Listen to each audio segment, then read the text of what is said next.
자, 무역의 중요성. 무역의 중요성, 우리가 왜 무역을 배워야 되는지, 무역이 우리 경제에 얼마나 영향을 미치는지, 거기에 대해서 간단하게 알아보겠습니다. 자, 우리 일상의 무역이다. 일상의 무역이다. 그러니까, 우리나라의 대무역 의존도라는 건 뭐예요? 그 수출과 수입이 생산과 소비 했을 때 이것이 얼만큼 높으냐에 따라서 대무역 의존도가 높은 건데, 다른 점인데, 우리나라가 2011년도에 113%를 찍었어요. 113%, 112%, 105, 105, 101. 그리고서는 2014년부터 낮아지기 시작했는데, 그러니까 수출과 수입의 국내에서 생산되는 소비를 전체에 다 합친 것보다도 크다는 거죠. 100%가 넘는 거. 이거는 굉장히 높은 숫자예요. 그러니까 미국이나 일본 같은 경우, 미국, 중국 같은 경우는 20% 내외. 요즘 국제 간에 워낙 세계화되고 그래서 미국도 이제 20%를 넘어섰고, 그렇지만 아직 30%는 안 됐어요. 근데 우리나라는 이게 20%가 넘는 거예요. 물론 이제 이 100%가 어떻게 넘을 수가 있느냐 하는 거는 이제 국가 이것이 기업 간의 무역 내지는 산업 간의 무역이 있기 때문에 이제 100%가 이제 예를 들면 다시 수출했던 걸 다시 들여와서 가공한 다음에 다시 내보내는 이러한 그 기업 간의 무역과 산업 내 무역이 있기 때문에 100%가 넘긴 했지만, 그래도 어쨌든 간에 다른 나라, 특히 미국 같은 나라보다도 미국이나 중국이 그렇게 무역이 세계 경제에 미치지만은 요 정도 숫자밖에 안 되는데, 한국의 전 세계의 무역 6번째 대국, 얼마 전에 한국이 프랑스를 제치고서는 7번째가 됐어요. 프랑스는 6번째였다 7번째가 되고, 한국은 7번째였다 6번째가 됐죠. 그럼에도 불구하고 프랑스도 그렇게 높지 않아요. 한국이 세계에서 제일 높아요. 그러니까 이것은 무엇을 의미하느냐? 우리가 먹고 자고 입는 것, 이런 것들이 다 무역하고 관련된 거죠. 예를 들면 이렇게 이 셔츠 같은 경우도 과거에는 한국에서 원면, 목화씨를 심어갖고 한국에서 다 생산했죠. 근데 지금은 이것을 한국에서 생산하는 게 없어요. 이거 원면도 다 수입을 하죠. 비단 같은 경우도 얼마 전까지만 해도 뽕나무밭에서 잠실에서 뽕나무를 키워갖고 거기서 번데기가 나오고 그걸 잡아먹고 하면서 우리가 비단을 만들었었는데, 이제는 그런 거 다 한국에서 안 하죠. 다 수입을 하죠. 그래서 우리의 일상생활이 다 무역이에요. 무역을 벗어나서는 가질 수 있는 물건이 아무것도 없다는 것이죠. 그 다음이 어느 회사나 무역회사다. 자, 이것은 무엇을 의미하냐? 이것은 뭐냐면 국내산, 수입산 돼지고기 공급 물량이에요. 그러니까 한마디로 얘기하면 삼겹살이죠. 삼겹살. 우리 한국민이 가장 좋아하는 음식 중에 하나인 삼겹살마저 외국 비중이 2013년에 30%가 넘었어요. 그러니까 그러면 다른 물건들은 어떠냐? 심지어는 김치마저도 중국산이 들어오죠. 그러니까 우리나라에서 뭔가 물건을 만진다 하는 회사들은 다 수출이나 수입하고 연관이 되어 있는 겁니다. 그러니까 이거는 이제 예를 들면 과거에 이제 삼겹살집이에요. 삼겹살 얘기 나왔으니까 계속 삼겹살로 예를 들죠. 삼겹살 그러면 그냥 삼겹살 그 자체로 끝났어요. 요즘은 뭐예요? 와인 삼겹살 이러면 와인이 수입되죠. 삼겹살은 뭐야? 벨기에, 칠레 이런 데서 들어오죠. 그래서 저도 주거래선 이제 핀란드하고 독일이니까, 그래서 나중에 한번 핀란드에서 삼겹살을 수입해 볼까? 라고 한번 고민을 해봤었어요. 근데 이미 그쪽에서 들어오는 삼겹살들도 어마어마하게 양이 많더라고요. 그러니까 그럼 양말, 제가 주로 하는 양말. 과거에 양말을 하면은, 그러니까 제가 이제 안암동에서 사니까 양말 하면은 중간에 도남시장이 있었고 보문시장이 있었어요. 제가 살면은 저는 요 근처에 살기 때문에 이 도남시장이나 보문시장에 얘만 들면 됐었어. 그런데 지금은 어때요? 중국에서도 들어오고 베트남에서도 들어오고 그러죠. 그러니까 심지어는 아무리 작은 옥션이나 지마켓에서 파는 조그만 물건을 파는 회사들도 이미 중국의 이유나 선전 이런 데서 직접 물건 들어오는 회사들이 많죠. 그러니까 그래서 뭔가 물건을 만지는 회사다 그러면은 다 수입하는 회사 아니면 수출하는 회사라고 보면 되는 거죠. 설령 직접 하지 않더라도 간접적 1차 수입회사, 2차 수입회사를 통해서라도 들어온다는 거죠. 그러니까 그래서 어느 회사든지 무역회사라고 보면 되는 거죠. 자, 증가하는 무역업체. 과거에는 수출을 하거나 수입을 하거나 정부의 허가를 받았어야 됐어요. 무역업 허가. 무역업 등록. 무역업 등록을 했어야 돼요. 그러니까 무역협회든 무역협회에 등록을 하는 거는 수출업체고 수입업 협회에 등록하는 건 수입업체죠. 그리고 이것을 등록을 했어야 되는 거죠. 그래갖고 감류와 을류로 나눴었는데 이제는 이런 것이 없이 그러니까 사업자 등록과 별도로 무역업 등록을 했어야 됐지만 이제는 이것이 사라졌어요. 이것이 필요가 없어요. 온전히 사업자 등록증만 갖고도 수출을 하든 수입을 하든 다 할 수가 있었던 거죠. 근데 그러면서 이제는 전 세계가 하나의 경제권으로 영역으로 묶인 거예요. 하나의 경제 영역으로 묶여갖고 예를 들면 삼겹살을 한다. 이제는 이 삼겹살이 국내에서만 들어오는 게 아니었죠. 전 세계에서 다 들어오죠. 삼겹살이 다 들어오면서 뭐야? 그러니까 하나의 삼겹살이 아니라 와인 삼겹살이다. 그러면은 와인 플러스 삼겹살. 그럼 와인은 프랑스나 칠레에서 들어오고 삼겹살은 벨기에에서 들어오기도 하고 핀란드에서 들어오고 독일에서 들어오고 칠레에서 들어오고 심지어는 아르헨티나에서도 들어오고 그러면서 이러한 것들 그러니까 어떠한 물건을 만들든지 외국과 연관이 되지 않는 게 없지. 심지어는 옥션이나 지마켓에서 하는 조그만 액세서리를 파는 회사들도 대부분 수출을 하거나 수입을 하는 것이죠. 제가 아는 한 그 사례를 든다면은 인터넷을 통해서 액세서리를 팔았어요. 액세서리. 그 액세서리를 파는데 그 액세서리를 자기 취향에 맞게 올려요. 그러면 이것을 올리면은 처음에는 이게 10,000원. 10,000원에서 30,000원 정도. 보통 무역을 할 때는 이게 수천만 원 해야지 그러니까 한 컨테이너를 채우고 한 컨테이너나 반 컨테이너 채워야지 이게 그 운송비나 그 일반적인 경비를 뽑고 하는 거거든요. 그래서 무역하면은 보통 수천에서 수억은 되는 것이 수억 원 정도는 돼야지 무역이라고 생각했어요. 근데 요즘은 뭐야? 그냥 한 건이 10,000원, 30,000원 이게 샘플이 아니에요. 하나의 단위야, 거래 단위예요. 이러한 업체들도 이러한 거래 단위도 굉장히 많이 늘었죠.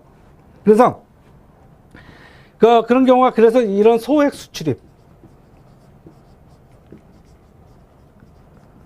수출입이 굉장히 많이 소액 수출입이라고 하는데 건당 그러면 이런 것들이 왜 늘었냐? 왜 이런 거래들이 건당 10,000원, 30,000원 하는 것이 왜 늘었냐? 일단 정보 비용이 줄었고 그리고 운영 비용이 줄었어요. 정보 비용은 왜요? 인터넷을 통해서. 그리고 운영 비용은 과거에는 사업을 한다 그러면은 뭐예요? 사무실이 있고 전화기를 놓고 전화를 받는 여직원이 필요했는데 요즘은 돌아다니면서 내가 핸드폰이나 태블릿으로 다 할 수 있죠. 그래서 이러한 비용들이 적게 들었고 실질적으로 바이어들도 다 품종 소량화돼 있어요. 그러니까 그래서 이러한 그 소규모 거래 업체들이 굉장히 많이 늘은 거죠. 그래서 저는 이거를 과거의 엘리트 무역에서 대중무역 시대로 넘어갔다라고 얘기를 하죠. 대중무역 시대. 그러니까 여러분들이 주변에서 보면 옥션이나 지마켓 아니면 11번가 이런 데다가 물건을 올렸어요. 그런데 물건을 주문은 어디서 오냐? 미국의 교민한테 올 수도 있고, 영국 사람한테 올 수도 있고, 러시아 사람한테 올 수도 있고, 멕시코 사람한테 올 수도 있고. 그러니까 그런 경우가 굉장히 많이 늘어난 거죠. 그러면은 뭐야? 한국에서 올렸지만은 이거는 엄연한 수출이에요. 엄연한 수출이에요. 그죠? 그래서 그러한 업체들 아주 굉장히 그 무역의 업의 그 저변이 굉장히 늘어난 것이죠. 그래서 그 실질적으로 과거에는 무역 업체에 등록된 회사들만 88,000개였지만 요즘은 수십만 개가 돼 있을 거예요. 그 다음에 늘어나는 기업의 활동. 그러니까 과거에는 창업 후 36%만이 수출입 실적을 기록했지만은 1991년에서 창업체 9년 생존율이 23%에 비해서 현재는 13%, 과거의 13%에 비해서 현재는 23%까지 늘어났다는 거죠. 그러니까 그래서 이 창업업체들도 무역 활동들이 굉장히 늘어난 것이죠. 기업에. 그러니까 왜냐면 우리나라의 경제 규모 자체가 무역이 아니면은 살아남을 수 있는 존재가 아니죠. 심지어는 이제는 책이나 책도 팔고 그 과거에는 상상도 못했던 화장품이 한국 업체에서 화장품 수출하는 건 몇 년 전까지만 해도 생각도 못했던 거예요. 그만큼 한국의 그 이미지가 좋아진 것이죠. 그래서 기업의 활동은 앞으로도 꾸준히 늘어날 것이다. 그것은 경제 상황이 어려워지든 안 어려워지든 간에 한국의 경제 구조는 뭐예요? 수출을 할 수밖에 없는 구조가 되어 있습니다. 그래서 그 무역에 관한 이거는 이제 얼만큼 다양한지를, 그러니까 제가 인터넷에서 그 무역하고 쳐봤어요. 취업 사이트에서 쳐본 거예요. 그럼 포워딩 업무도 무역 쪽에 무역을 치면 나오고, 그 다음에 무역팀 내에서 무역 관리. 이건 뭐야? 수출입 관리죠. 수출입 관리. 그 다음에 대기업의 무역 상선대 민자발전 사업 해 프로젝트 영업. 단순히 물건만 팔고 사는 것이 아니다는 것이죠. 그 다음에 통관, 서류 정리 업무, 수입 통관 업무. 그러니까 거기서 특히 중국어에 대한. 그러니까 이런 것처럼 무역을 하면은 진짜 물건을 수출하고 파는 거, 그것뿐만 아니라 전후방 관련해갖고 업무가 굉장히 많고, 그리고 업무의 분야가 굉장히 넓고, 그리고 이것이 그러니까 물건만 사고 파는 게 아니라 이런 프로젝트를 팔 수도 프로젝트는 건 뭐야? 공장을 지어서 수출하는 경우도 있고, 요즘은 뭐야?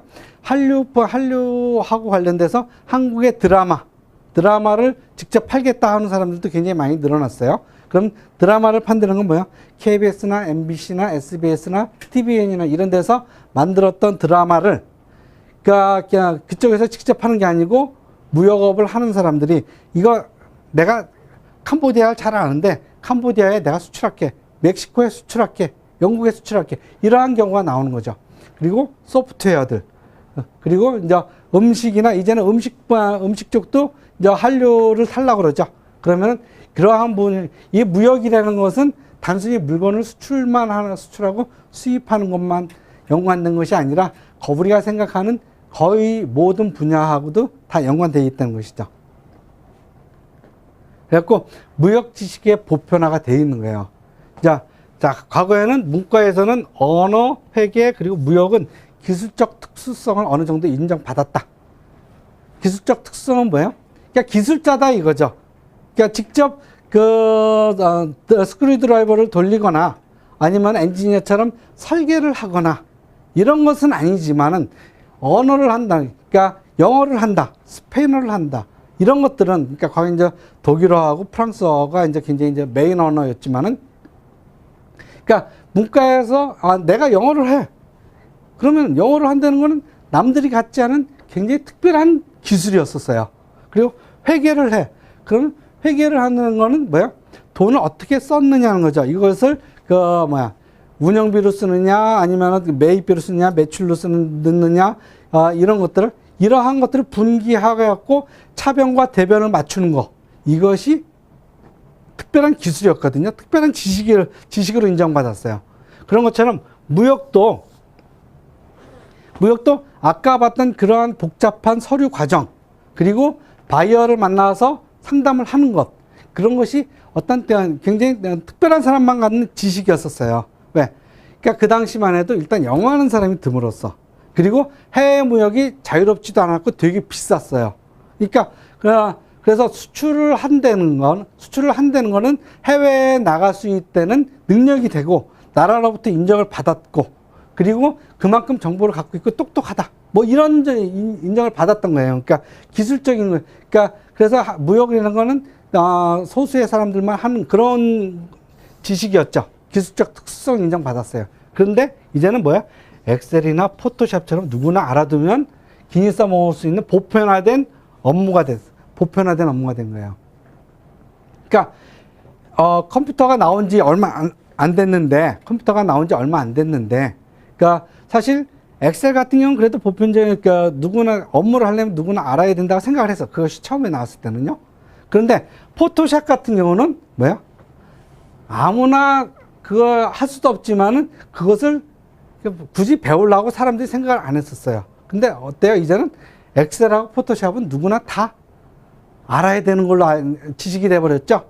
그런 것처럼 무역도 그래요. 왜?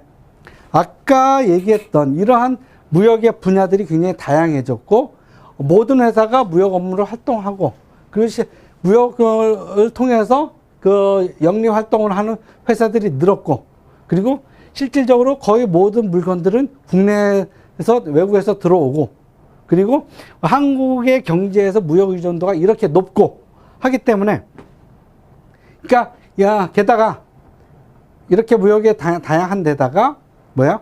정보통신. 그러니까 정보통신이라는 건 뭐야? 컴퓨터를 이용한 그 업무들이 간단화돼 있죠. 굉장히 시스템화돼 된 거죠.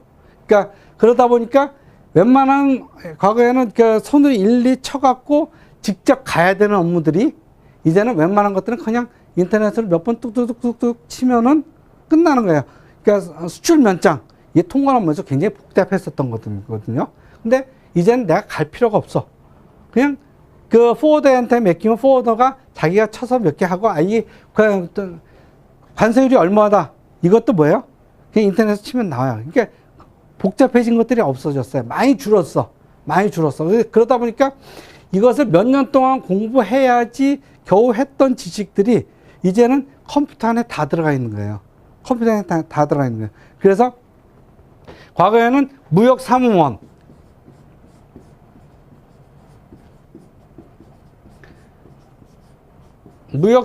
뭐예요? 상고를 나온